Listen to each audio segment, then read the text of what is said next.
तो चलिए मेरे को आपसे कुछ इम्पोर्टेंट बातें भी करनी है और भाई मैं क्या बताऊँ, मैं तो सोच में ही पड़ जा रही हूँ सोच के। तो भाई हमें भी आपसे कुछ इम्पोर्टेंट बात करनी है, पर क्या ही बताऊँ, नहीं बोलेंगे, हम सब कुछ बताएंगे जो जो आप जानना चाहते हैं। और परेशान होने की ज़्यादा ज़रूरत नहीं है, क्योंकि इतना बड़ा मुद्दा नहीं है कि जो तुम बहुत परेशान होगे। ओहो, विशाल, मैं पूजा रावत फिर से हाजिर हूँ रिएक्शन के साथ। तो चलो सीधे बात करते हैं मुद्दे की, बढ़ते हैं आगे। दोस्तों, आए पिछले कुछ दिनों से आपके फीड में भी कुछ ऐसी वीडियोस आ रही होंगी जिसमें प्रियंका योगी तिवारी मैम को बोला जा रहा होगा। जी हाँ, हमारे फीड में तो आ ही रही थी, लेकिन अभी अचानक से तुम्हारी वीडियोस भी मेरे फीड में आ गई और उसमें भी प्रियंका योगी तिवारी जी का ही चेहरा चिपका हुआ मिला हुआ। ध्यान रखिए, जैसे और लोगों के फीड से आया वैसे तुम्हारे फीड से भी आया। तो चलो बात करते हैं आगे। कि ये अपने रिश्तेदारों को अच्छा नहीं मानती, या फिर ये बहुत बोली बनती है, या फिर ये बहुत बुरी किस्म की है। हाँ, ये बात तो कुछ हद तक मैं भी मानती हूँ कि कुछ लोगों ने कुछ अभद्र कमेंट ज़्यादा ही कर दिए प्रियंका योगी तिवारी जी के लिए। सवाल जवाब अपनी जगह है, लेकिन जो अभद्र कमेंट्स है उनका भी मैं विरोध करती हूँ। मैं ही नहीं, कई ऐसे चैनल वाले हैं जो विरोध उनका करते हैं। तो कुछ कुछ बातें तुमने सही कही, लेकिन कुछ कुछ सोच समझ के बोलनी चाहिए। तो जी हाँ, किसी ने कहा कि वो बहुत मतलब रिश्तेदारों को अच्छा नहीं मानती है, किसी ने कहा कि बहुत बुरी है, किसी ने कहा वो बहुत भोली बनती है, किसी ने तो न जाने क्या क्या कहा, ऐसा तक कहा कि जो बोलने लायक नहीं है सोशल मीडिया में। तो चलिए जी, ये बात तुम्हारी मुझे थोड़ा सा ठीक लगी। ऐसी चीजें आ रही हैं जिसमें कि उनको ट्रोलिंग करने की कोशिश की जा रही है, रोस्टिंग करने की कोशिश की जा रही है उनकी। ट्रोलिंग एंड रोस्टिंग करने की कोशिश की जा रही नहीं, बल्कि कर रहे हैं। साफ साफ बोलो, की जा रही है मत बोलो। मतलब ट्रोल भी कर रहे हैं लोग और रोस्ट भी कर रहे हैं लोग, ठीक है, ये बोलो, साफ साफ बोलो। भाई इस इंसान की सच्चाई ये है, जैसे कि लिख रहे होंगे लोग, मैं बताती हूँ असली सच्चाई या इसका असली चेहरा, ऐसे कुछ करके वीडियोस फीड में आ रही है। तो और जो आप कह रहे हो ना कि मैं बताती हूँ इसका असली चेहरा, ऐसे करके कुछ आ रही है, या फिर ये इनकी सच्चाई है, या हम आपको इनकी सच्चाई से रूबरू करवाएंगे, हर कोई ऐसा ही कहता है। तो मैडम, सबसे पहले मैं बता दूँ कि ये हर किसी का ना आधा अधूरा ज्ञान होता है, क्योंकि जो लोग थंबनेल देखकर ही वीडियो को जज करते हैं, कमेंट्स करते हैं, तो वो हमेशा गलतफहमी का शिकार ही होते हैं। थंबनेल इसलिए ऐसे लगाए जाते हैं कि ताकि लोग थंबनेल को देखकर अंदर इंटरेस्ट लें वीडियो में और जानने की कोशिश करें, पूरी वीडियो वॉच करें, ताकि उनको अच्छे से व्यूज़ वगैरह मिल पाए, वॉच टाइम मिल पाए। इसीलिए थंबनेल इस टाइप के बनाए जाते हैं, भले ही अंदर वीडियो में हकीकत कुछ और होती है। तो वो लोगों की भी गलती है और आपकी भी गलती है। और जो आप कह रहे हैं ना कि मेरे देखने में, आपके देखने में नहीं, हर किसी के देखने में यही आ रहा है। गलत गलत गलत, जो गलत है तो गलत। हर किसी से मैं यही कहूँगी कि सबसे पहले थंबनेल को देखकर ही कमेंट्स ना करें या जज ना करें, पूरी वीडियो देखें, उसके बाद ही सवाल जवाब करें या कमेंट्स करें। ये है कि प्रियंका मैम को जाना था, उनकी जो जेठ सासू है उनकी बेटी की एंगेजमेंट में। हाल ही में वो भी एक यूट्यूबर है आरती करके, मैं भी उनके ब्लॉग्स देखती हूँ और मोनिका भी वहाँ गई है। तो जी हाँ, प्रियंका योगी तिवारी जी के जिठो की बेटी की सगाई थी और ये सबको पता है, इसीलिए तो ये कंट्रोवर्सी उठी है। तुम इतनी लेट में इस बात को क्यों बताना चाहती हो? बहुत लेट हो चुकी है। तो प्रियंका मैम वहाँ नहीं जा पाई, जैसे कि यूजुअली होता ही है। हम लोग जरूरी नहीं कि हर फंक्शन अटेंड कर पाए, है ना। कुछ छूट जाते हैं तो हम सोचते हैं कि हमारे साथ भी ऐसा बहुत होता है कि हम एंगेजमेंट में नहीं जा पाते हैं। और एक बात बताऊं कि बहुत सारे फंक्शन तुम्हारे भी छूट जाते हैं, तो ठीक है, छूट जाते हैं, बात अलग है, छोड़ना बात अलग है, ठीक है। इंसान उस चीज़ को छोड़ना बोलता है जो वो किसी कारणवश नहीं जा पाता है, कि भाई नहीं जा पाए। लेकिन वो बहुत फेमस चेहरा यूट्यूब पे है, सोशल मीडिया में है, इसीलिए लोगों ने उनसे जानने की कोशिश भी की। अदरवाइज कोई किसी को नहीं पूछता आज के युग में, अपने ही घर वाले नहीं पूछते हैं, बाहर वालों को क्या मतलब? समझ रहे हो बात? और बाहर अगल बगल कहीं दूर धार के होते तो तब भी मानते, और वो घर पे ही होते तब भी शायद बात ना उठती। वो सब जगह घूम रहे थे, और अच्छे से थे, खुशी से थे, सब कुछ बढ़िया चल रहा था। सिर्फ एक सगाई में न जाने का रीज़न लोगों ने पूछा। शादी में तो ज़रूर जाएंगे, शादी में तो हमने ये थोड़ी कहा कि, हमने क्या, किसी भी यूट्यूबर ने भी ये थोड़ी कहा कि वो शादी में भी नहीं जाएंगे, ये सोच जाएंगे।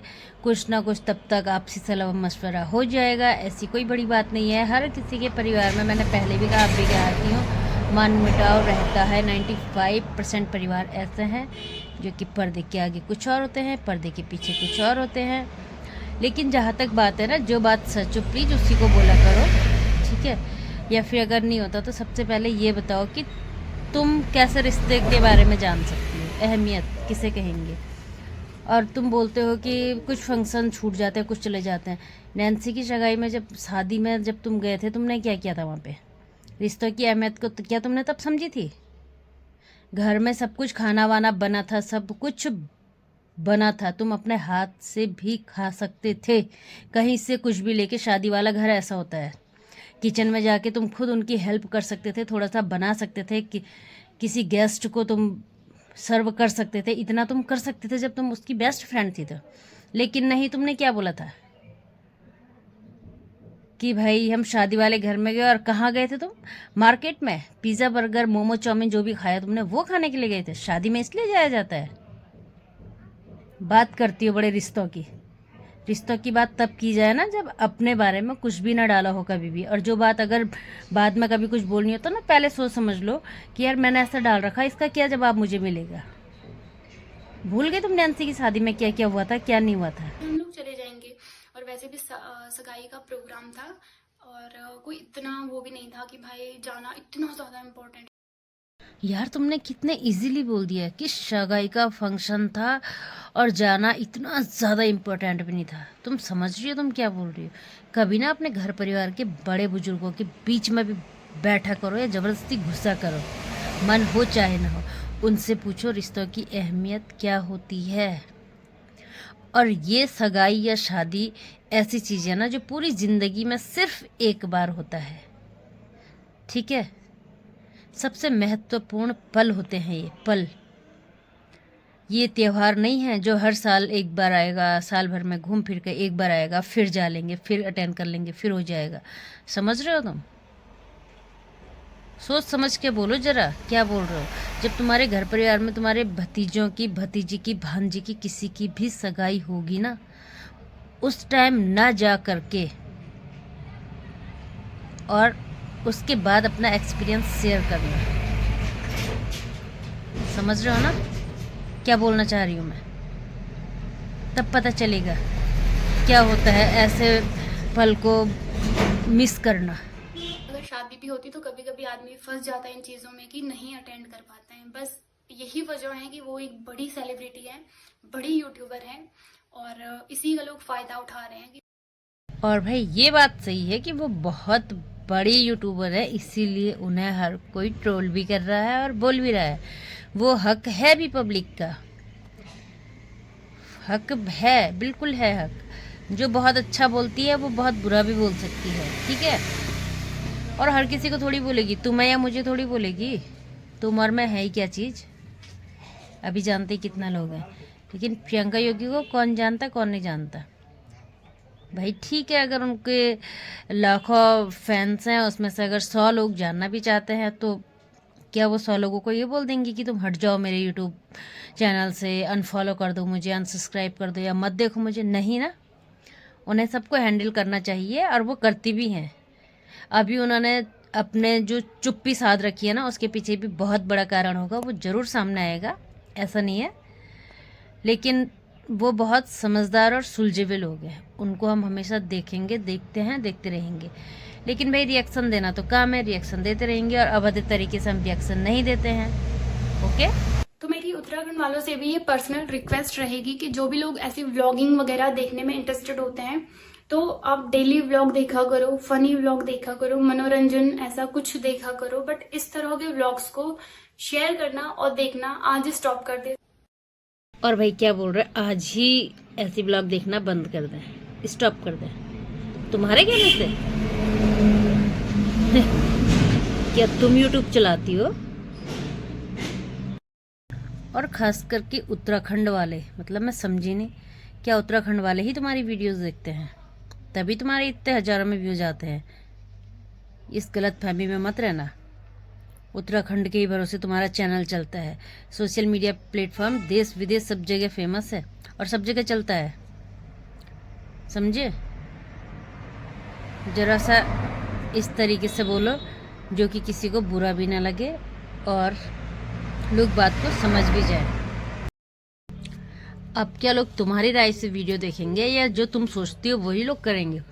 इम्पॉसिबल है। ओके, पब्लिक को जो पसंद आएगा, जो समझ आएगा वो करेंगे।